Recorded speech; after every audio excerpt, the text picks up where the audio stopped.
सखी ने मुझसे पूछा, वृंदावन धाम कैसा है?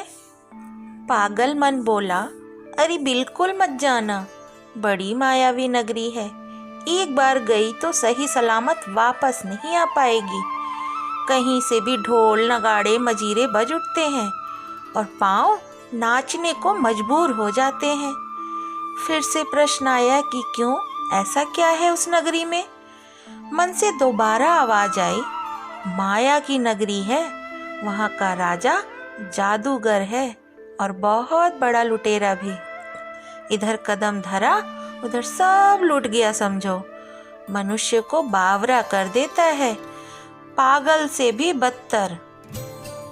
मैं बहुत समझदार हूँ, मैं ना आऊंगी उसकी बातों में।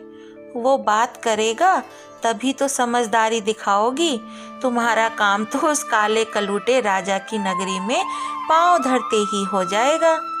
सयाने लोगों को तो वो चुन चुन कर अपने पागल खाने में भर्ती करता है। जो जितना ज्ञानी उतना बड़ा उसका शिकार। मैं छुप कर जाऊंगी उस नगरी, फिर देखती हूँ कैसे पागल बनाता है। हा हा हा हा हा। सखी, वहाँ का पत्ता पत्ता उसका गुप्तचर है, हवाएं उसके इशारे पर चलती हैं।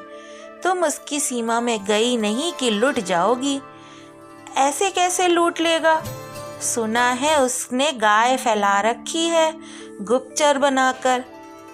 उनकी आंखों में कैमरे हैं जो घुसते ही तुम्हारी फोटो खींच उसे भेज देंगी।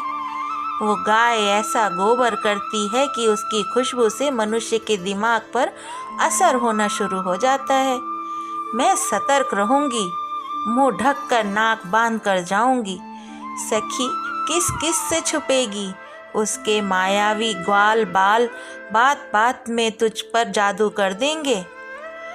उसका एक जादुई मंत्र है जो वहाँ हर वक्त हवा में तैरता रहता है, राधे राधे राधे। और ये मंत्र सुना नहीं कि तू बेसुध हो जाएगी। मैं कान में रुई डाल लूंगी। वहाँ की मिट्टी तो सबसे अधिक खतरनाक है। इधर तुम्हारे पैर को छुई नहीं कि हो गया तुम्हारा काम। स्वयं चलकर सीधे राजा के दरबार में पहुँच जाओगी। ऐसा क्या? मैं अच्छे से जुराब जूते बांध कर जाऊंगी।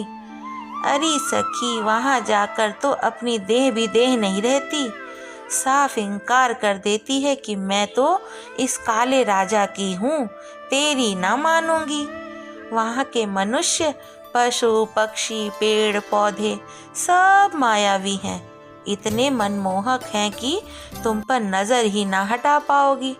और इतनी सीधी नजर मिली नहीं कि तुम तो गई काम से। मेरे पास एक विदेशी चश्मा है जिस पर किसी प्रकार की किरणें काम नहीं करती। हा हा हा। चश्मा?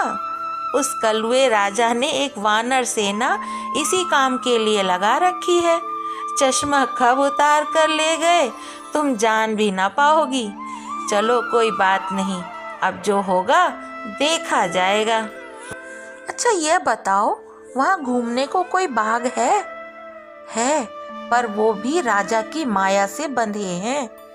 वहाँ गोपियों को तुलसी वेश में दिन भर रहना पड़ता है और रात में राजा उन सब के साथ नृत्य करता है। रात का दृश्य तो देखने वाला होगा फिर। ना, यह भूल मत करना। सुना है वहाँ जो रात को रुक गया वो सही सलामत बाहर नहीं निकला। संत शोधकर्ता सबकी समाधियाँ हैं वहाँ। यहाँ कैसा राजा है? बचपन से ही ये राजा ऐसा है। सुना है 5 दिन का था तो दूध पिलाने आई एक राक्षसी को मार डाला था। इतना शरारती कि खेल खेल में जहरीले नाग को मार डाला। यह तो बचपन से ही लुटेरा है। बेचारी ग्वालिने अपने बच्चों को माखन नहीं देती थी ताकि राजा कंस का कर चुका सके, और यह छोरा उनका माखन लूट कर अपने साथियों को खिला देता था। ऐसा जादू करता था कि नंद गांव के छोरे अपने ही घर को लुटवाते थे। बच्चे तो कच्चे होते हैं, उनको तो कोई भी छका सकता है। वो तो बड़े से बड़े का मन लूट लेता है, उसके काले स्वरूप से आंख मत मिलाना।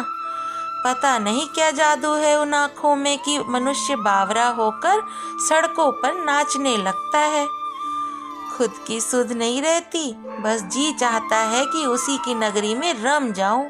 और अगर परिजन तुम्हारी देह को वहां से ले भी आते हैं तो भी मन वापस नहीं आता। दिल में बैठकर घर आ जाता है वो छलिया और फिर खूब नाच नचाता है। पहले सारे परिजनों को दीवाना करता है, फिर मित्रों को और फिर सारे नगर को छूत के रोग की तरफ फैल जाता है और सबको लूट लेता है। क्या सोच रही हो, जाऊं या नहीं? मेरा कर्तव्य था बताना, अब तुम्हारी मर्जी। पर जब भी जाओगी मुझे साथ ले लेना। उस छलिए ने मुझे भी लूट रखा है। सोच रही हूँ बचा कुचा भी लुटा ही आऊं। जय जय श्री राधे।